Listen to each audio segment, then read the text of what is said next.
Hi, I'm Jeannie and let's get zebra strong. Now, if you've ever been given the exercise Superman, bird dog or tabletop to do as part of your hypermobility strengthening program, you may have struggled with it and you're not alone. I did a post a little while ago on my social media asking people's opinion about this particular exercise, and it seems I'm not alone in finding this a challenging exercise. So what I decided to do is break it down into chunks so that we can build up to understanding what this exercise is really about and how it can actually be quite an effective exercise for the hypermobile body.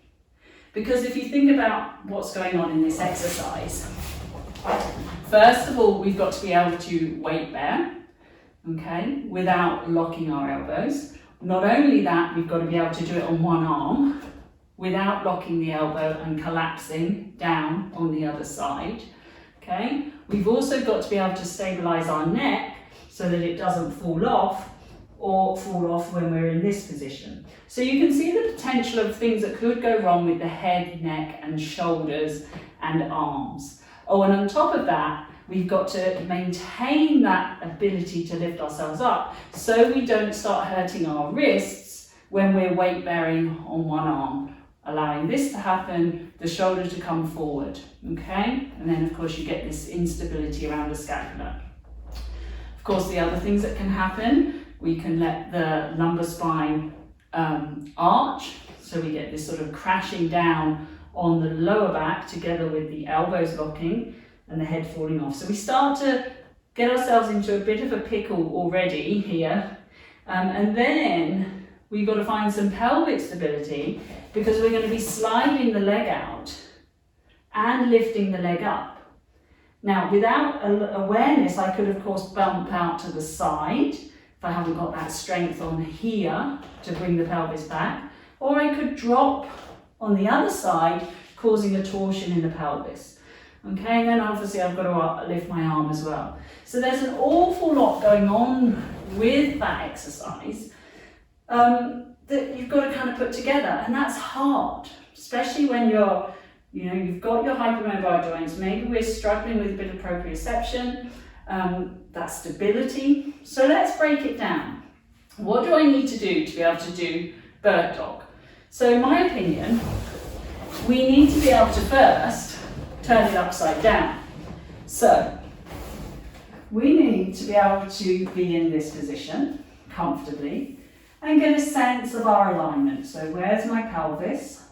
Where are my shoulders? Where's my head? And can I breathe here? Now, we obviously need to be able to lift the arms up above our shoulders.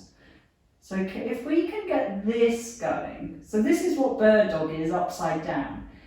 Until we can effectively keep this nice and heavy, while we take the arm overhead, we're going to struggle with bird dog, because if my shoulder starts coming off or I start to do this kind of thing, it's going to be more challenging the other way around. So initially, I'm going to practice feeling the alignment of my shoulders, that control of just moving the arms, okay, which is great. So we're building up a bit of strength to be able to hold the arm up, but more importantly, awareness of where the arms go. Now the other element of it is obviously moving the legs. So can we lift the leg whilst we keep the pelvis nice and heavy? Okay, so a little bit of pelvic stability, much safer to do it upside down at the moment, where my pelvis feels that support, than jump straight in with a challenging 4-point kneeling position. So can I do this without the pelvis twisting too much? And it doesn't have to be perfect, but I have to kind of get a sense that I know where my pelvis is. Of course, the other element of bird dog is to straighten the leg. So can I slide the leg away without the pelvis tilting? So what can happen is we slide the leg away, the pelvis wants to tip forward, and I get my arch in my back. So can I maintain that pelvic alignment? And And then can I put it all together? So could I extend the leg and the arm whilst maintaining this softness and connection through the front of the body? Can they come back together without me shifting my body weight? Okay, so it's a nice simple way of starting to feel the movements of bird dog without putting yourself in that position. You can of course add in a little knee fold to this to challenge ourselves a little bit more. We could take it away, bring it back in, lift the leg up. You get the idea. Okay, so we do that. We start to feel that we can settle in this position and we've got that coordination and we kind of get a feeling where these bony landmarks are. Okay, so we're going to come over onto all fours. So, as I said, first of all, we need to be able to get ourselves into a nice quadruped position. And there's plenty of videos on my YouTube channel that go into how to set up a quadruped in detail. But basically, I prefer to have a little bit of weight dropping through the outer edge of the wrist rather than weight bearing across the front here, which is going to squash my wrist joint. That enables my arms to spiral out, softening my elbows and connecting me to my back. So I feel a little bit more stable here. Opens my chest, and I think of lifting my heart up so that my head doesn't fall in front of my heart. So I lift my heart and I lift my head. And then of course we could do a few pelvic tilts just to get a sense. There I am going too far. There I am going too far the other way. So can I move my pelvis in a quadruped position without the rest of the body moving? Just to help me find my center. Okay, so hopefully it's somewhere around here. Okay, now obviously I'm going to be here for quite a while. Please take a break off your wrist. I don't expect you to stay in this position the whole time I'm talking. Okay, so take a break and then join in as and when you feel ready. Okay, so here we are in our quadruped. First thing I would do is, can I slide the leg out whilst maintaining this alignment without locking my elbows and without dropping my pelvis? And then I'm going to bring it back in. So it's just a leg slide, very similar to what we did lying on our back. This is stage 2 of bird dog, Superman. Okay, perfectly good exercise. Building stability in the shoulders, maintaining spinal alignment while you start to extend at the hip. Okay, so that's our legs, brilliant. We're going to try and lift the leg now. Notice that I'm sticking to the legs because I personally think lifting the arm is much, much harder than the legs. I think I just personally do. Okay, I'd like to let me know if you think differently. So we're going to slide the leg out. Now, I'm thinking of lifting this leg from my glutes. Okay, so not from my foot, not from my knee. Find your glute and try and lift the leg. And it's not about how high you can go, it's more about lengthening the leg. So I'm not bringing it up here and arching my back. I'm keeping it nice and long. Okay, ideally I haven't twisted. Okay, you know, there is going to be some movement in the pelvis. We're not looking for a braced, rigid pelvis. It is going to respond to what you're doing, but you wouldn't want to be twisting it or collapsing it. Okay, so at this stage, can I maintain this balance? And if you've got your glutes firing up, it's going to be much, much better. So that would be my stage 2, or stage 3 rather. So we've got on our back, we've got our table quadruped position with the leg slide. And then we've got the leg slide and we're lifting the leg up. Okay, coming back onto all fours, breaking it down. So I know I can do my legs. We've got the legs, finding my center again. Can I do the arms? Now I find this trickier because the instant we have to weight bear on one arm, we want to go into this. So I've really got to find that connection into my back to stop that happening. See, can I slide my arm away and bring it back? Okay, so off I go. Can I slide? Now remember, I'm not doing this. I want to keep that shoulder, this stays heavy as I slide that arm away. And then I bring it back. Now what can happen is there can be a little shifting initially.